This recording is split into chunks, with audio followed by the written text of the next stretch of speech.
Hi there. I'm getting prepared to do the recitation of the Rosary. It's 3:09 p.m. on the 13th of June, and I just am going to be taking a couple of quick questions. Um, I do have extra information from having worked on Wikipedia and looked at some of the manner in which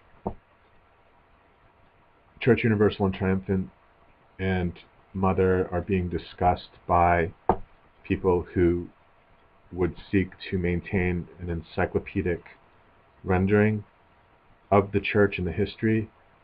And people had asked me about the secret rays the other day, the 5 secret rays. To the best of my knowledge, and based upon the material posted by the Washington, D.C. study group, which is run by Church Universal and Triumphant, or a local center in Washington, D.C., it appears to me that we're using the standard as articulated in the pearls, and that's, of course, entirely appropriate to the extent that the true Dharma hasn't changed. To the best of my knowledge, as someone in holy orders, and I make it my sacred labor to attempt to identify, well, both the Sanatana Dharma and also the true Dharma as it is received and transmitted by the Church. To the best of my knowledge, the 5 secret rays have not been formally articulated by Church Universal and Triumphant, but to the extent that my opinion matters as a brother in holy orders, and by a brother in holy orders, I also want to clarify that I'm not a lay brother as articulated in the 1992 Pearl that was dictated by Linello. I'm a brother in 3 of the holy orders as defined by the Pearls. But the track isn't ministerial in the traditional sense, and I am already part of holy orders, but I'm not ministry track necessarily, not traditionally. I mean, I consider myself to be, my work to be ministerial in origin, but I am not part of, I'm a member of several fraternal orders within the Summit Lighthouse and Church Universal and Triumphant, but I'm not a lay brother getting geared up for full quote-unquote ministry in the typical sense. In some respects, I suppose I am. I mean, we can discuss that. But the holy orders are mentioned in the pearls, of course, and there are authentic holy orders, of course. And I consider myself a brother, and we're permitted to use brother. It says that in the pearls, but I'm not going to pay for courses at Summit University, so the theology is different. And to the extent that Summit, I think that Summit University ought to rely upon, and the ministerial staff ought to rely upon holy orders as they are managed by individuals such as myself, because I study the teachings of Elizabeth Clare Prophet and the history of the church as close to full time as possible. So I am here to provide that service, certainly. But in wanting to, I also want to get back to the discussion of, the 5 secret rays. My opinion, I mean, as someone in holy orders, again, I feel that I was able to view when the anointed representatives of Temple of the Presence, irrespective of whether or not Temple of the Presence is to be considered to be part of the Summit Lighthouse or an extension of Ascended Master Theology according to Summit Lighthouse,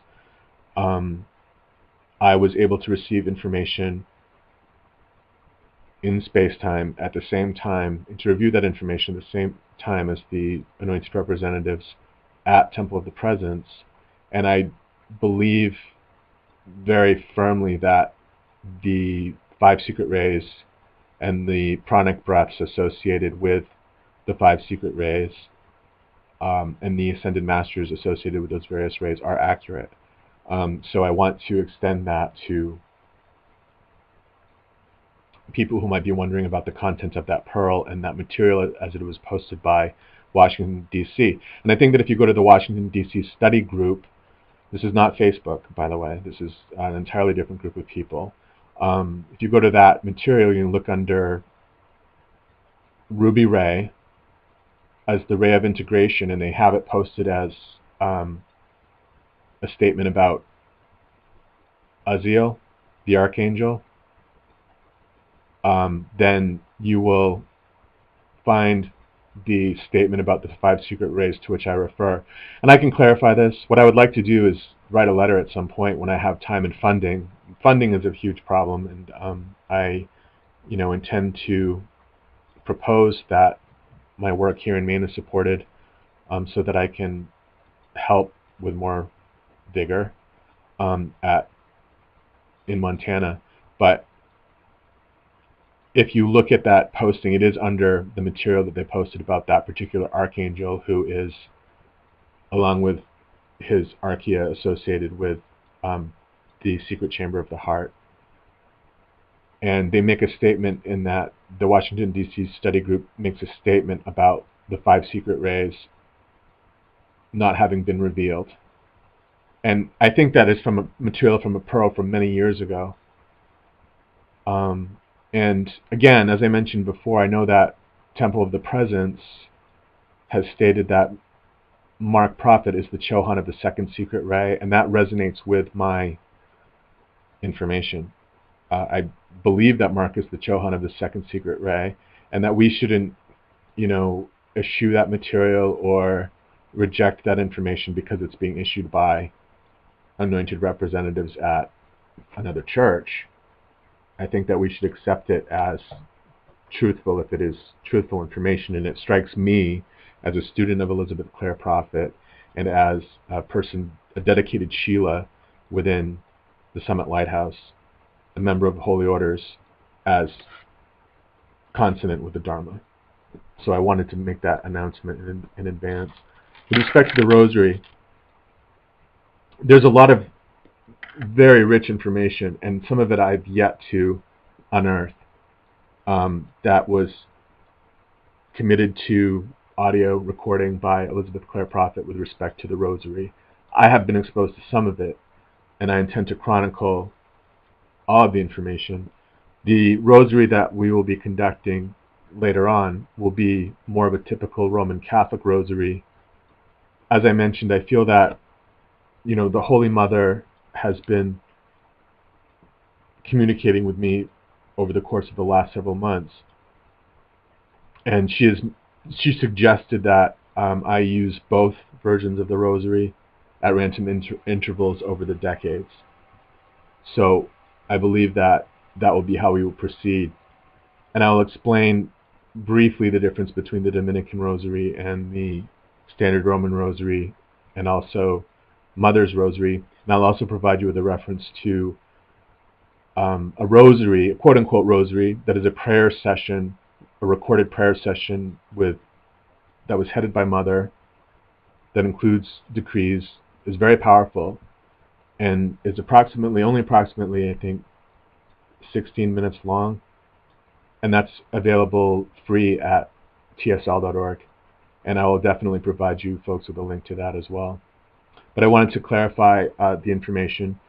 The other point I want to make really quickly, when they talk about the Messengerial Dispensation of Elizabeth Clare Prophet, I have not been able to get onto Wikipedia and to monitor it with as much, as assiduously as I would eventually like to do.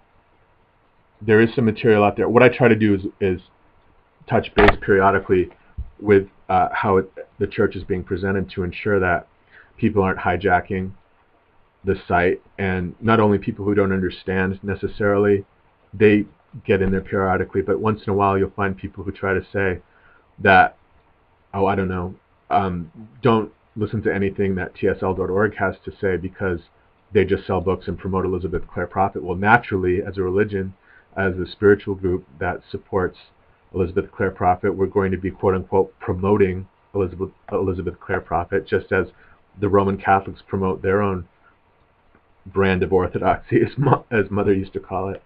I would like to have the opportunity to write a formal history for Wikipedia. There was one page that was in shambles that I think has since been repaired. I'll have to take another look at it again. And most of the information is acceptably accurate.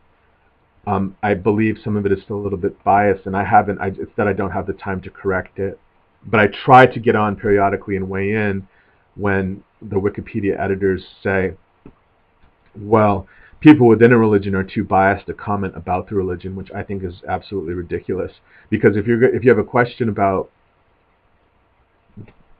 Judaic mysticism, for instance, you want to talk to a rabbi who is schooled, or if an Orthodox person connected to one of the major world religions has information that is accurate and valuable, then they should be relied upon to disseminate that information. It shouldn't just be,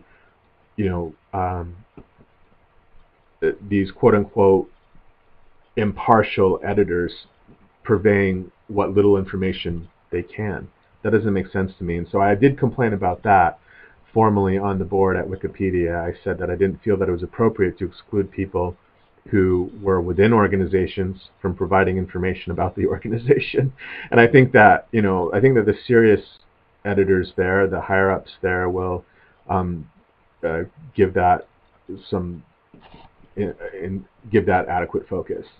But the Wikipedia pages are not my doing, they're not my responsibility, but I do try to shield the church from too many random editors coming in and trying to discredit either TSL.org, for instance, or making too many false statements about Mark and Elizabeth Clare Prophet. But one issue that was raised had to do with the Messengerial Dispensation, and apparently someone quoted a pearl from 1970, the mid-70s. At some point there was a statement that someone unearthed about Mother as the messenger, and what they had said additionally on that one particular Wikipedia page, and it's interesting that that topic even made it to the board, and I was able to articulate to Wikipedia, that's an important topic to follow.